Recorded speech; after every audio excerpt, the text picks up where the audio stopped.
Okay, now as I put in the chat this morning, that we spoke yesterday about the importance of learning Torah, so I propose that today we should learn some Torah together. And I would take the blue book, the Chumash, and start on page 57. Now we're going to look at certain stories in the Torah. Each story has many dimensions, and the text has many dimensions. I'm not interested in particular points. There are many other questions that could be asked, and we could talk about them, but I want to get to a certain connection of ideas and learn a lesson from it. So on page 57, in the middle of the page, there's the background of the story. Page is verse 10, chapter 12, verse 10 in the book of Genesis. There was a famine in the land, and Avram descended to Egypt to sojourn there, for the famine was severe in the land. And it occurred, as he was about to enter Egypt, he said to his wife Sarai, "See now, I have known you a beautiful woman, one beautiful appearance. It shall occur when the Egyptians will see you, they'll say, 'This is his wife.' They'll kill me, you they'll let live. Please say that you're my sister, that it may go well with me for your sake, and that I may live on account of you." There's a lot to talk about here, a lot of questions. Maybe we'll come back to them. Not my interest at the moment.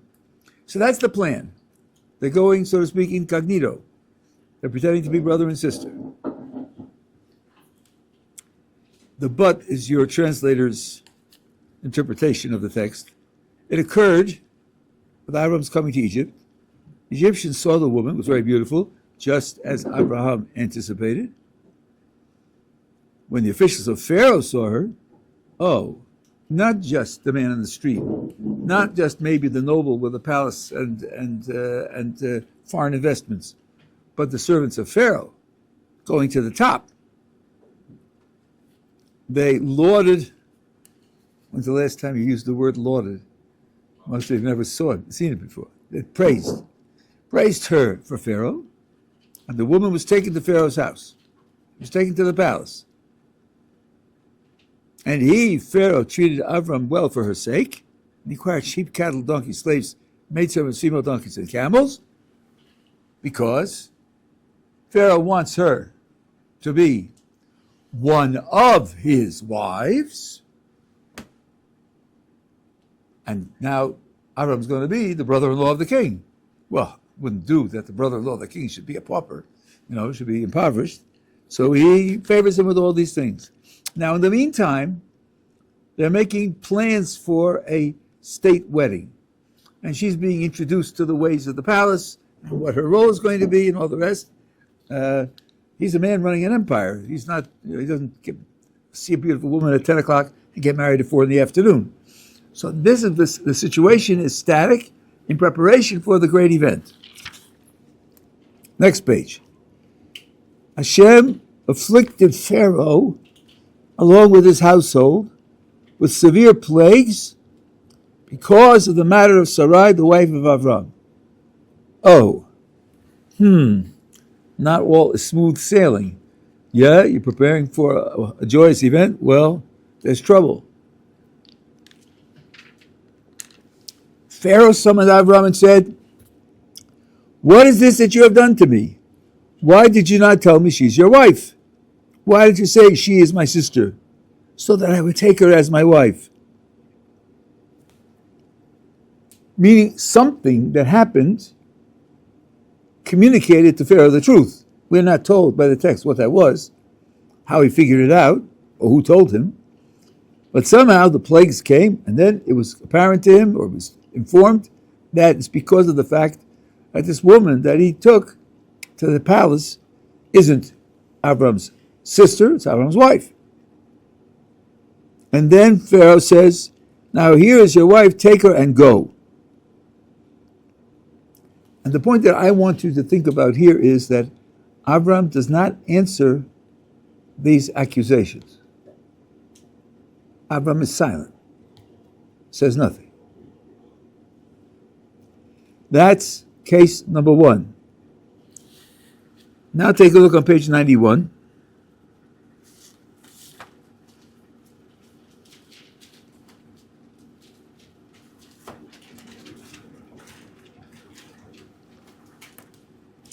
This is chapter 20, and we have a similar event. I'm journeying from there to the region of the south, established Kadesh and Shur, and he's sojourned in Gerar. Abraham said of Sarah, his wife, she's my sister, again, brother, sister. Abimelech, king of Gerar, sent and took Sarah. As you will see, took means took to the palace. Don't read into it what an English meaning of the word took. It'll be explicitly denied on the next page. And God came to Abimelech in a dream that night, by night, and said to him, behold, you are to die because of the woman that you have taken. Don't read too much into taken. You'll see in the next page that it's not right. Moreover, she's a married woman. You're guilty and you're going to die. Well, next page. Abimelech had not approached her. Oh ho. So taken doesn't mean that he had relations with her. And he said, oh my Lord, will you slay a nation even though it's righteous? Did he himself not tell me she's my sister? And she to herself said he's my brother? It's not my fault. They lied to me. They misled me. In the innocence of my heart and integrity of my hands have I done this? I've done nothing wrong. Hashem said, God says to him in the dream, I too knew that it was the innocence of your hearts that you did this. I agree with you. You're right. You are innocent.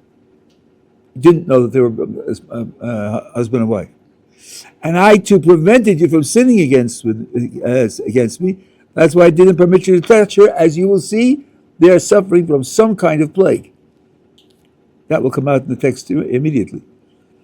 So, you can protest innocence of heart. That's right. You didn't know that she was married, and you didn't intend to commit adultery. As far as not approaching her, you couldn't have.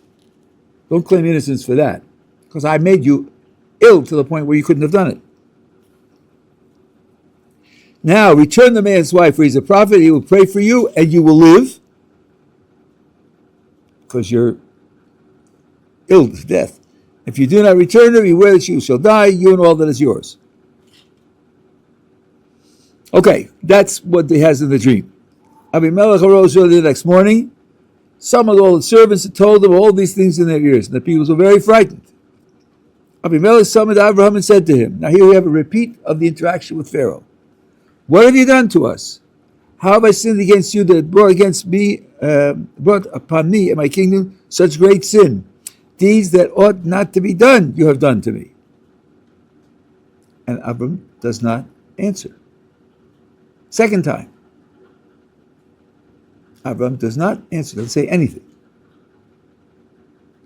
Now, in 10, it says, and Abimelech said, and since he was talking before, this means a new speech, Abimelech confronted Abram with a challenge. He got no answer. So now he tries again. Abimelech said to Abraham, what did you see that you did such a thing? And now Abraham opens up. Now Abraham has a whole speech to respond to Abimelech. My question to you is this. What is the difference between Pharaoh's challenge when Abraham is silent and Abimelech's first challenge where he's silent on the one hand, and on the other hand, Abimelech's second challenge where Abraham does answer? Can you figure out from the way the challenge is put what could motivate Abraham to be silent the first two times and to open up and answer the last time? Yeah. I think Abimelech accused Abraham. Like, what have you done to us? You sinned. How have you sinned against you that you brought upon me such great sin? Like, it was he put Abraham in the like he made him the bad guy. And Pharaoh? Can you remind me the page that was on? 57. 1 second. He's doing very well. 59. Pharaoh. 59. Top of the page. I think it was very cordial. Pharaoh gave. You're right. So Pharaoh had sorry, and then was it? He said it was. What did Pharaoh say? What did Pharaoh say to Abraham? I'm wrong. No. Look, what did Pharaoh say to Abraham? Same thing that Abimelech said. Well, then why are you wrong? Then He said the same thing, and Abraham responded in the same way. Didn't say anything. Both of them accused him, condemned him, Right. judged him, and in both cases, he's silent. Now, what happens when Abimelech speaks the second time?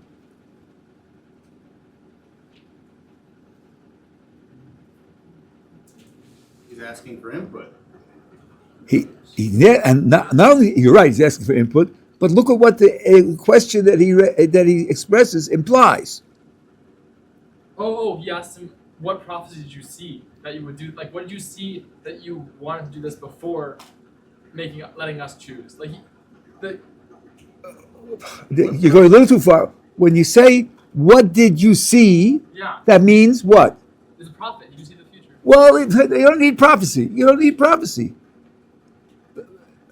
When you ask someone, what did you see? What is implied? That he saw something. Yeah. Curiosity. That he saw something. What did you see that you did such a thing? What does that tell you about how he looks at Abraham's decision process? Is he a person who gives into impulses? Does things on a whim? No. He does something because he sees something. He's responding to something. He has a reason for what he's doing. So first of all, Abimelech credits Abraham that he's a thought-out, intelligent agent. And number two, he says, I don't know what your reason was. So he's crediting Abraham with intelligence, and he's admitting his own ignorance, and he wants to know what Abraham saw. That's an entirely different relationship. Abraham's attitude here is, I have something terrible to tell you, something iconoclastic. I'm going to destroy your presuppositions about your life and your values and your society. If you're not listening to me, I have nothing to say to you. You have to be open to hear something which otherwise you will not want to hear. You will not be happy with. Let's listen to what Abraham says now, and you'll see how it works. Abraham said, this is verse 11 on page 93, because I said, there is but no fear of God in this place, and they will slay me because of my wife. Here again, the phraseology in the English is reminiscent of Shakespeare. What does it mean, there is but no fear of God in this place? What do those words mean? You have any clue? That's all. That's all there is. No fear of God. In other words, that's all you're missing. The only thing you're missing is fear of God. And because you're missing that, you'll kill me for my wife. Now let's see, he says the only thing you're missing is fear of God. That's crediting him with having other things which you might have thought would restrain him, and he's telling him all the other things that you have don't count because you have no fear of God. What other things could there be that Abraham is referring to here? Yeah, you have all those things, but you're just missing the fear of God. Well, let's go back to the previous page. Let's hear how this man Abimelech talks. The top of page 93. Sorry. What does Abimelech say to God? Oh, my Lord, will you slay a nation even though it is righteous? Oh, Abimelech knows about being righteous. And innocence. Oh, he knows about innocence. Integrity of my hands. This man is not a savage. He's not living in a cave. He's not running away from lightning in fear. He has a culture. He has a civilization. He has values. He has ethics. He has law. All of this he has. And Abraham says, so what? It won't help you. Because in my case, with all your commitment to righteousness and innocence and integrity, you'd kill me for my wife. That's why I kept quiet. I'm sorry, that's why we lied. We lied and said we're husband and wife. We're brother and sister, because otherwise you'd have killed me. That's a pretty strong condemnation. For a man who has a culture, who has values, I mean, although this is pretty superfluous considering what's going on in America today, but and to tell him, none of that will stop you from doing the most heinous crime, because you have no fear of God in this place. And Actually, in a moment, I'll prove it to you that what Abraham says is right. You can see it from the text. But this is reminiscent of what happened in Europe less than 100 years ago, 80 years ago. Which nation dreamt up the final solution? Which nation organized the mass murder of 6 million Jews? Yes, they had willing accessories, no question about it. They definitely had people who were joyful to join the bandwagon, but they didn't think of it and they didn't do it on their own. It was Germany, arguably the most cultured nation in the whole of Europe. They produced more scientists and more musicians and more poets and more mathematicians than any other single group. And they're the ones who could think up the most savage crime. So this condemnation of human culture is something which Abraham is throwing at Abimelech, and his attitude is, if you're not open to hear something that you're going to be challenged by, I can't talk to you, because you'll just wave it off. If you think you're talking to a criminal, you think you're talking to a person who's of no account, then you won't listen to me. I have something terrible to tell you, something horrible to tell you. Are you with me so far? Now let me show you a little tiny detail in the text which bears out what Abraham says. Let's see. Abimelech takes her into the palace, and at that night he has this dream, and God says to him, return the man's wife, for she's a prophet. If you do not return her, beware that you shall die, you and all that is yours. Now, since the man professed innocence and integrity and righteousness, why is God threatening him with annihilation? That seems a little bit overboard. Simply tell him, okay, you made a mistake. Now you know it's a mistake. Give her back. No, he's threatening him with absolute destruction. Why is God doing that? So let's see. Again, Abimelech gets up in the morning. What does he do? What's his plan of the morning? Number one, he calls in all the servants. And he explains the whole situation to them. Then he calls in Abraham. Okay. He accuses Abraham of terrible crimes. Abraham's silent. He asks Abraham for an explanation. He gets an explanation. Something sort of worrisome about its absence. Let's see how it goes on. Go on to page 95. So now Abraham gives his whole explanation. We haven't seen the whole explanation, but he gives him his whole explanation. Abimelech took flocks and cattle and servants and maidservants and gave to Abraham. Wow, it's been a busy morning. Tell me, he says to the page, is there anything else on this morning's program? Oh, yes, one last thing. He returned his wife Sarah to him at the end of the morning. Why do you think it happened that way? Why do you think that was the last thing he did? If you had a dream and you had a vision of the Creator telling you, give it back or I'll kill you and all that's yours, wouldn't you, I don't know, when you got up in the morning, run to give her back? I mean, wouldn't that be the first thing on your mind? You know, she's radioactive, she's going to explode. She's a drone. Get rid of her. Get her out. No.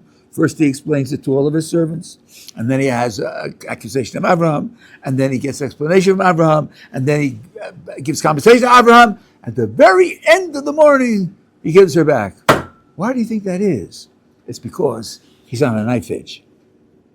He can just barely bring himself to give her back. He really, really wants her. What do you think would have happened if God hadn't threatened him? What do you think would have happened if they had come in as husband and wife and God hadn't threatened him? Do you see that he would have simply killed Abraham and taken her? For sure. Even with God threatening him with total destruction, he could barely bring himself to give her back. The accusation that Abraham makes about Abimelech is absolutely correct. It's absolutely correct. The text testifies to it. So this is a lesson in life. When people challenge you, you frame your response in terms of your understanding of how much the person will be willing to hear, how much the person will be willing to take seriously. And if the answer is the person's just mouthing off, as the British say, then don't answer at all. You don't lose anything by not answering. You don't look weak, you look self-confident. Just laugh it off. Suppose somebody came into you and said, 2 + 2 is 5! What would you do? Argue with him? I think you'd just have a cup of coffee, just have a nice life. You have to listen to see behind what the person says. People often, especially if they make a commitment to this way of life, they feel they have an obligation to defend it. And they feel that if they're attacked and they don't produce a defense, then they are somehow deficient. It's not so. If the person could hear you, then it might be worthwhile doing. And there are ways of testing this. Here's one way. Say to the person, I hear your question. It's a very interesting question. I don't have an answer, but here's a website where there's an answer. Write to them and they'll answer you. Give them the website. The next time you see him and he starts to yell, you say, by the way, the website I mentioned to you, did you write to them? Did you get an answer from them? No? Then you're just interested in yelling. You're not interested in an answer. You're not interested in understanding. And that's, you're testing him in a non-aggressive way. You gave him information, and he didn't use the information. So always be careful so to say, choose your battles.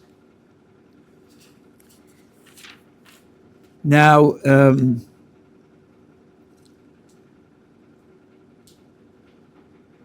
that's one lesson. Now let's go back to 57. I want to teach you something else over there.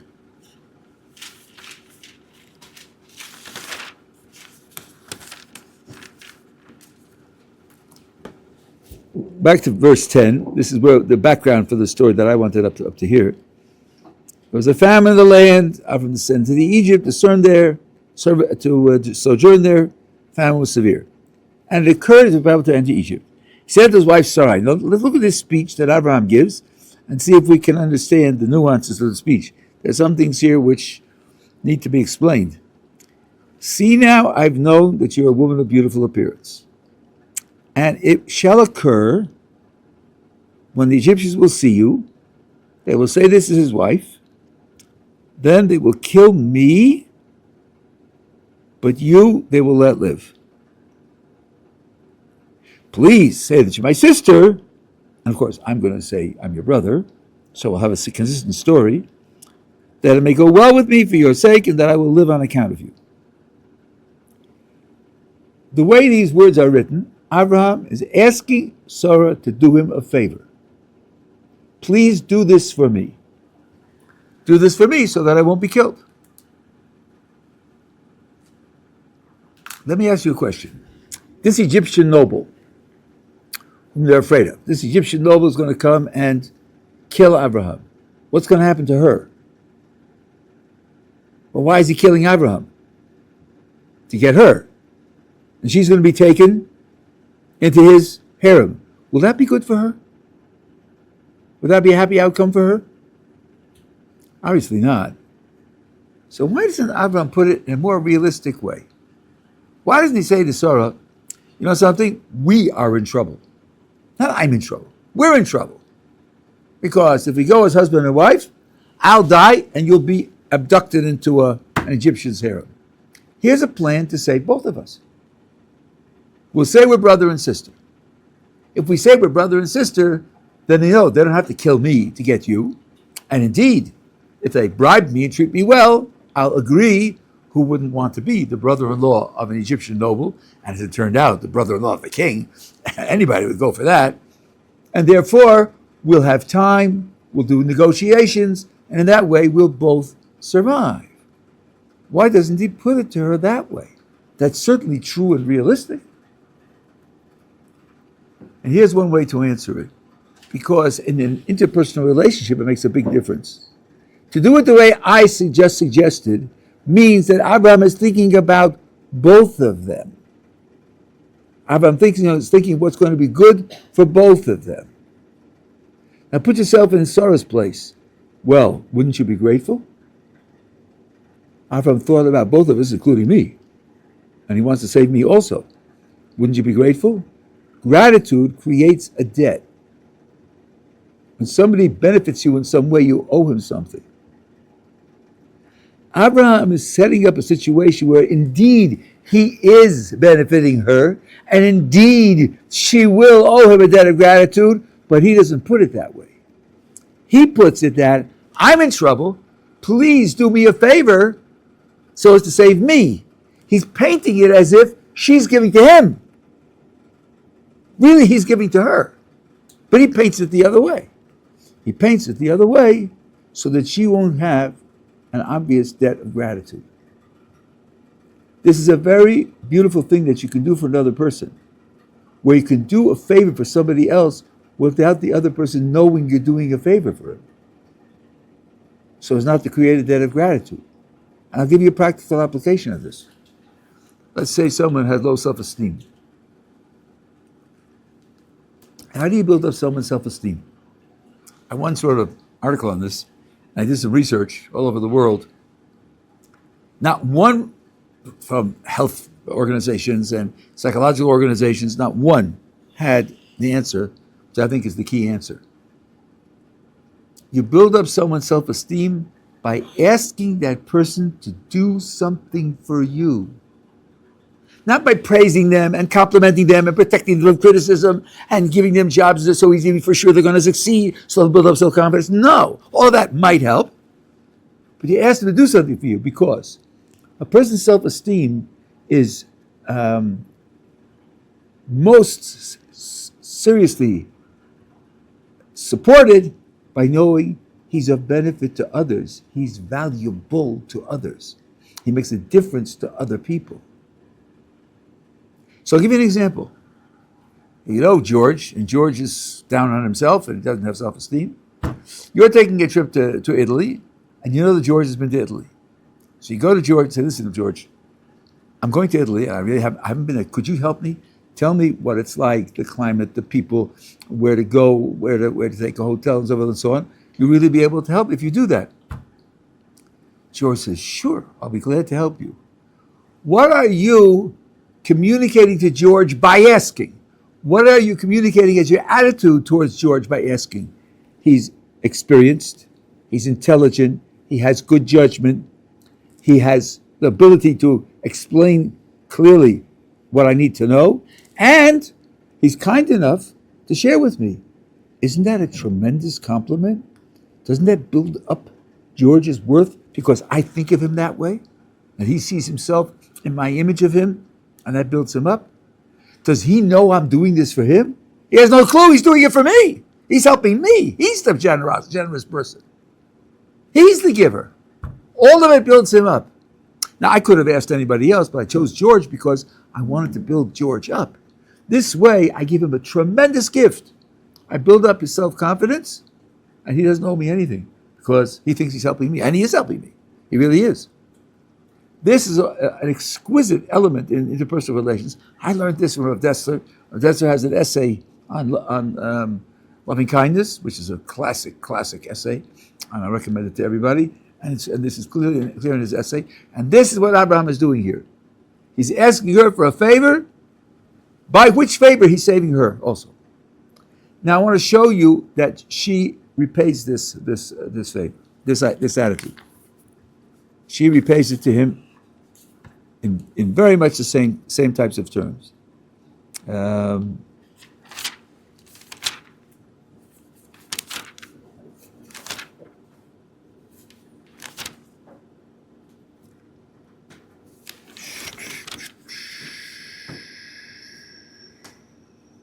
Yeah.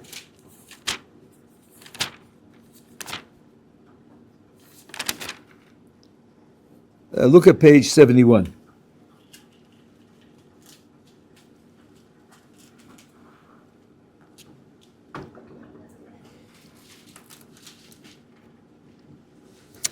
Let's see if you can catch this. Chapter 16. The first verse. Sarai, Avram's wife, had borne him no children. She had an Egyptian maidservant, named Hagar. Sarah said to Avram, see now, Hashem has restrained me from bearing, consort now with my maidservant, perhaps I'll be built up through her. What do you hear in verse 1?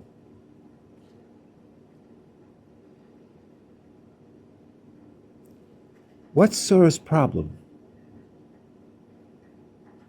Isn't her problem that she has no children? Isn't that what she says in verse 2? Take my maidservant. Maybe I'll be built up through her. Isn't what she says to Abraham? I have no children. And I'm desperate. And I want you to do this so that maybe I'll be built up through her. Please do this to me as a favor. What does verse 1 say? Oh, she hadn't born any children to Abraham. What was her real attitude? Her real attitude was, I want to give my husband children. That's her real attitude. She doesn't say that. Because if she says that, that creates a debt of gratitude on his part. Look how wonderful my wife is. She's thinking of me. She's not thinking of herself. That's the truth. The truth is she's thinking of him. But she doesn't say that. She wants to give him a child, and she wants that to happen through him thinking that he's doing her a favor. So she puts it on herself. That's exquisite. It's exactly the same dynamic. Here you see it going back and forth in both directions. When you have a relationship, when you do get married, in Yitzhak Hashem, this is something to think about a lot. That there's a certain give and take in a relationship, in any relationship. But if you can do something for the other party in a way that expresses for you your central concern with the other party, that's something which is an exquisite thing to do. So both of them are doing this for the other. Now, on page 71, how does Abraham respond to this? Abraham heeded the voice of Sarai. In other words, Abraham knows he doesn't have any children, and he knows that in the plan of things would be better if he did have a child.